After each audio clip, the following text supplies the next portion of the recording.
In today's video, I'm going to teach you how to add conditional questions in Google Forms. Whether you're looking to make your forms more interactive or just want to guide your respondents seamlessly through a set of questions, conditional questions can be a powerful tool. So let's dive in and make your Google Forms more dynamic. First, head over to Google Drive. Once you're there, locate the Apps section. Clicking on it will present you with various options, one of which is Forms. Go ahead and select Forms to open up the Google Forms interface. Now you'll want to create a new form, so click on the blank form option. It's always a good idea to start with a blank canvas, as it gives you the freedom to design your form exactly how you like.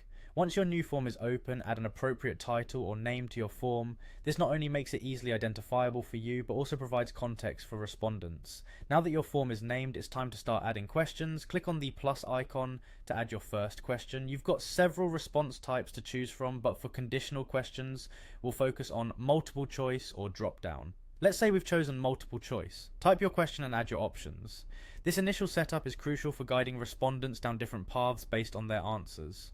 Once you've added your options, look towards adding sections to your form. Sections help in organizing your form and are essential for conditional logic. Add a new section by clicking on the section icon, typically represented by two rectangles.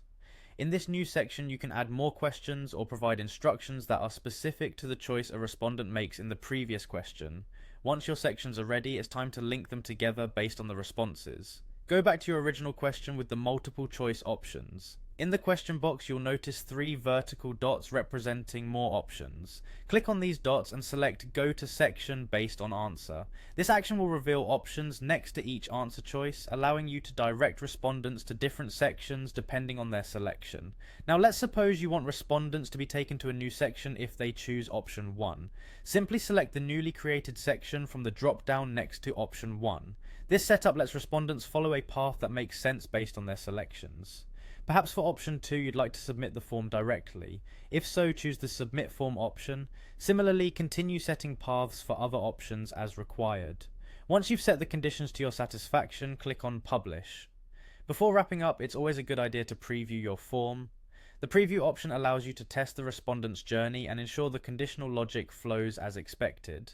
Click on preview to take your form for a test run. That's it! With these steps, you've now successfully integrated conditional questions into your Google form. Happy form building!